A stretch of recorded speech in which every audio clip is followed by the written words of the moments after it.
Dans cette vidéo, je vais te montrer comment mettre en place ton premier agent IA avec NV10. Donc, sans plus tarder, on va d'abord définir ce qu'est un agent IA. Donc, un agent IA est un programme autonome qui utilise l'intelligence artificielle pour comprendre une situation, prendre des décisions et exécuter des actions en fonction d'objectifs définis. Pour faire simple, un agent IA, c'est un robot qui effectue des tâches à votre place et qui peut les faire de façon autonome. C'est vraiment le fait qu'il puisse prendre des décisions autonomes qui diffèrent d'un simple chatbot. Contrairement à un simple script, il peut s'adapter, interagir avec son environnement, API, base de données, utilisateurs, etc. Ensuite, NV10. NV10, c'est une plateforme qui permet de faire des automatisations, un peu comme Make ou Zapier. Lorsque vous arrivez sur NV10 pour la première fois, voilà ce que ça vous donne. Donc on a une landing page et comme vous pouvez le voir, on a différents workflows qui ont déjà été mis en place sur NV10, soit par la communauté, soit par l'entreprise elle-même. D'ailleurs, vous avez également une vidéo du fondateur qui vous présente son outil qui est NV10. Je pense qu'il sera plus à même à mieux l'expliquer. Je vous invite à aller voir cette vidéo pour mieux comprendre comment utiliser NV10. Maintenant, nous allons passer à la présentation du workflow. Donc, voici le workflow. Comme vous pouvez le voir, en fait, tout workflow sur NV10 auront toujours un trigger, donc auront toujours un déclencheur. Et là, en l'occurrence, le déclencheur, c'est un déclencheur assez simple. Ça se déclenche à chaque fois qu'il y a un nouveau message. Au niveau de l'agent IA, on va dire c'est le cerveau. Donc, c'est lui qui va réceptionner les messages afin de pouvoir les traiter. Afin de pouvoir les traiter, il a besoin d'un LLM, d'un moteur. Et en fait, ça, là, en l'occurrence, c'est ChatGPT, donc OpenIA. Il a besoin d'une mémoire afin de se rappeler de la discussion, avoir un contexte. Et là, il a des outils. Et là, en l'occurrence, pour ce premier agent, vu qu'on veut faire un agent assez basique, je lui ai rajouté comme outil Wikipédia et Calculator. Maintenant, on va voir l'agent en action. Donc, cet agent, on va le tester. On va d'abord lui dire bonjour. Donc là, on voit qu'il fonctionne. On nous a envoyé une réponse. Bonjour, comment puis-je vous aider aujourd'hui? Maintenant, on va essayer de tester les outils qu'on lui a mis. On va lui demander de faire un calcul simple. Combien font 4 fois 9? On va voir ce qu'il va nous donner. Non, voilà, comme vous pouvez le voir, il utilise l'outil calculator pour pouvoir nous donner une réponse. Puis-je vous aider avec autre chose? Maintenant, on va tester Wikipédia. On va lui demander par exemple quel est le premier ministre en France, pour voir si oui ou non est-ce que ça a déjà été mis à jour sur Wikipédia. Je pense que oui, et voilà, comme il peut nous le dire, enfin je pense que oui, et voilà la réponse de l'agent. Le premier ministre actuel en France est Sébastien Lecornu, et la réponse est exacte. Donc maintenant on a terminé avec le test, on va pouvoir fermer cette fenêtre. On va passer à la conception du workflow. Donc, lorsque vous arrivez sur NV10, il va falloir créer votre compte. Donc, vous allez cliquer sur Get Started et vous aurez la possibilité de pouvoir créer votre compte avec un mail professionnel et d'autres trucs. Moi, je l'ai déjà fait pour la vidéo. Donc, on va se rendre là-dessus. Vous avez 14 jours d'essai gratuit, hein, bien évidemment. Donc, voici l'interface, voici comment ça se présente lorsqu'on arrive sur NV10. Donc là, on a une overview, donc on a un aperçu de tout ce qui s'est passé, de tout ce qui se passe sur notre plateforme. On a un onglet pour les workflows. Donc là, c'est tous les workflows que vous allez mettre en place qui seront ici.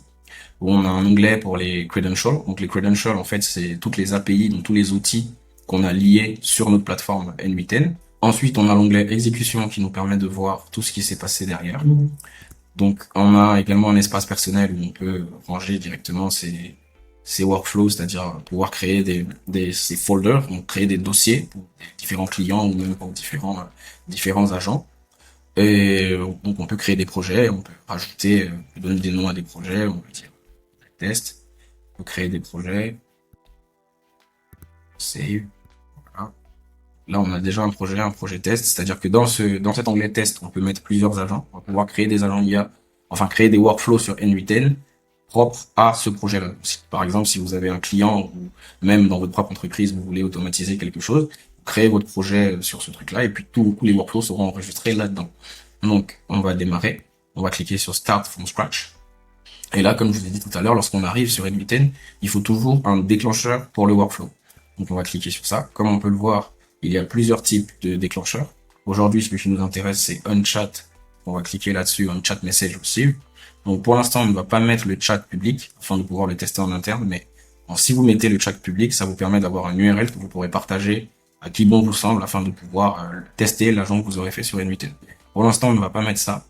Nous, on va continuer le workflow. Donc, sur ce workflow, on avait en trigger un when chat message receive, c'est-à-dire qu'à chaque fois qu'un message arrive sur sur ce workflow-là, chaque fois qu'il y a un message qui arrive, lui, il est censé passer le message à un agent IA pour que l'agent IA puisse traiter le message. Donc là, maintenant, il faut qu'on ajoute un agent IA. Pour ce faire, on va cliquer sur le petit plus.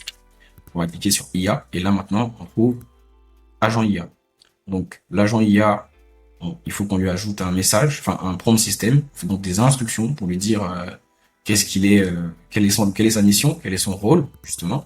Donc là, on va lui dire qu'il est un assistant, tu es un assistant Wikipédia, tu es un assistant de recherche Wikipédia et de calcul complexe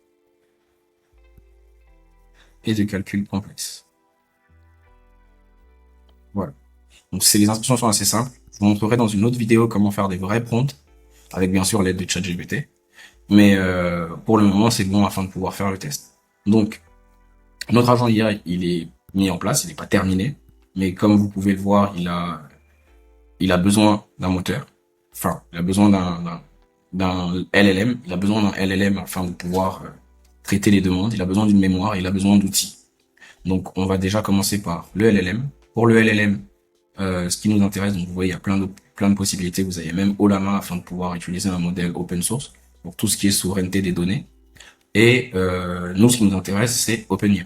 On prend OpenIA, on va laisser ce qu'il a pour le moment. On peut rajouter une credential. Donc en fait, on va rajouter notre API OpenIA. Donc pour le moment, on n'en a pas. Ce qui est bien avec NV10, c'est qu'il y a énormément de documentation. Donc en cliquant là-dessus, par exemple, et en suivant les étapes, NV10 va nous montrer exactement où le trouver. Donc moi, j'avais déjà mis en place un petit guide Notion qui permet justement de le retrouver et de mettre en place votre premier agent IA. Donc en cliquant là-dessus, ça va vous emmener directement sur OpenIA où vous pourrez créer une nouvelle clé pour pouvoir faire des tests. Donc là, on va en créer une. On va l'appeler N810 test 2 vu qu'il y en a déjà un. On va create the secret key.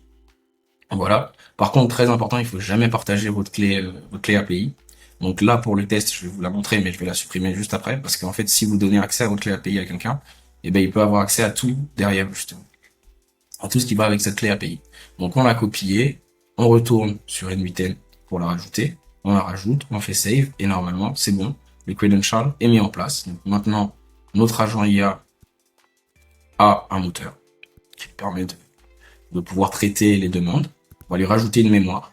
Comme vous pouvez le voir également, il y a plusieurs types de mémoires, dont des mémoires qui peuvent être hébergées, auto-hébergées sur vos propres serveurs pour tout ce qui est, encore une fois, souveraineté des données. Là, ce qui nous intéresse, on va prendre Simple Memory pour faire le test. Au niveau du context window length, ça c'est la fenêtre de contexte, donc on va lui donner les 5 derniers messages. C'est-à-dire que à chaque fois avant de répondre, il va toujours se baser sur les 5 derniers messages pour être sûr d'avoir le bon contexte et de répondre de la bonne manière. Donc voilà, on a rajouté une mémoire et maintenant on va lui rajouter les outils. On va lui rajouter Wikipédia. Wikipédia ne demande pas d'API parce que c'est déjà intégré. Pas besoin de, comme pour le modèle ou pour d'autres outils où il faudra trouver des tokens, trouver des API. Enfin, avoir l'API pour pouvoir justement les connecter à notre agent IA afin qu'il puisse travailler avec ces outils-là. Donc, on rajoute également la calculatrice. Ici, c'est calculator. Voilà. Et notre agent est quasiment terminé. Donc, maintenant, on va passer au test du workflow pour voir comment il fonctionne. Donc, on va poser les mêmes questions. Déjà, on va lui dire bonjour. Voilà. Comme vous pouvez le voir en temps réel, le message a été reçu. Ensuite, l'agent IA l'a traité. Il l'a traité grâce au LLM, donc OpenIA en l'occurrence, avec la mémoire. Bon, pour le moment, il a utilisé la mémoire, mais il n'y avait pas de mémoire de base, mais comme on peut le voir, il l'a déjà utilisé. Ensuite, on va lui demander une information qu'il peut trouver sur Wikipédia. Va sur Wikipédia et dis-moi qui est le président du Gabon. Je pense que ça a été mis à jour, donc voilà. Là, il utilise l'outil Wikipédia pour nous dire qui est le président du Gabon, et la réponse est exacte. Le président actuel du Gabon est Brice Clotaire Oligui Nguema. Donc voilà, on va vérifier la mémoire aussi, on va lui demander quelle était ma première question, pour voir s'il s'en souvient. Quelle était ma première question? voilà, va sur Wikipédia et dis-moi qui est le président du Gabon. C'est vrai que ça, c'était ma première question. Puis, il a bel et bien utilisé la mémoire, comme on peut le voir dans les logs. Donc, en fait, les logs, c'est encore une fois tout ce qui se passe derrière. Il nous montre exactement ce que le workflow a suivi comme étape, ce que l'agent a suivi comme étape, afin de pouvoir nous répondre. Donc maintenant, l'agent, on va le mettre en public, afin de pouvoir le partager. Vous allez pouvoir, en cliquant là-dessus, pouvoir copier l'URL. Je vais ouvrir une page, une nouvelle fenêtre de navigation privée pour le tester. Et comme vous pouvez le voir, bon, il y a quelque chose qui s'est mal passé. On va vérifier tout de suite qu'est-ce qui ne va pas. L'agent n'est pas en live. Donc on va sauvegarder. On va enfin le workflow n'était pas activé. On va activer le workflow. On active le workflow.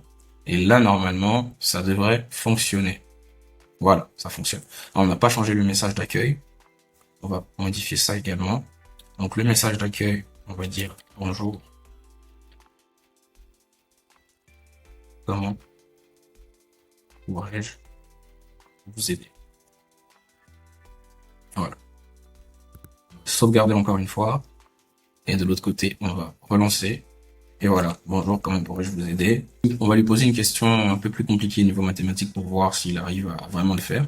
Donc on va lui demander avec un dépôt initial de 15 000 euros rémunéré. Avec un dépôt initial de 15 000 euros rémunéré à 5%, au bout de combien d'années on atteindra la somme de 100 000 euros. Avec un dépôt initial de 15 000 euros rémunéré à 5%, il faudra 39 ans pour atteindre la somme de 100 000 euros. Donc, on va aller voir dans les exécutions ce qui s'est passé. Donc, voici notre dernière question, elle est juste là. Donc, on va voir ce qu'il a utilisé. Et ben, il a reçu la question, comme vous pouvez le voir dans le chat input, avec un dépôt initial de 15 000 euros rémunéré à 5%. Donc, voilà. Donc, ça, c'est ce que l'agent IA a reçu comme question. Et on va voir dans les logs qu'est-ce qu'il a fait pour pouvoir trouver la réponse. Donc, il est d'abord allé dans sa mémoire pour avoir le contexte. Ensuite, il a utilisé le LLM pour se rappeler du prompt, se rappeler de son rôle. Ensuite, il a utilisé la calculatrice. Encore le LLM, la calculatrice, le LLM, la mémoire simple. Et au final, il nous a sorti un output. Il nous a sorti comme output avec un dépôt initial de 15 000 euros rémunéré à 5%. Il faudra environ 39 ans pour atteindre la somme de 100 000 euros. Donc, voilà. En général, tout ce qui se passe dans l'agent de manière extérieure sera visible au niveau des exécutions. C'est tout pour cette vidéo. J'espère qu'elle vous aura plu et qu'elle vous permettra de vous lancer sur NVIDIA si jamais ce n'est pas déjà le cas.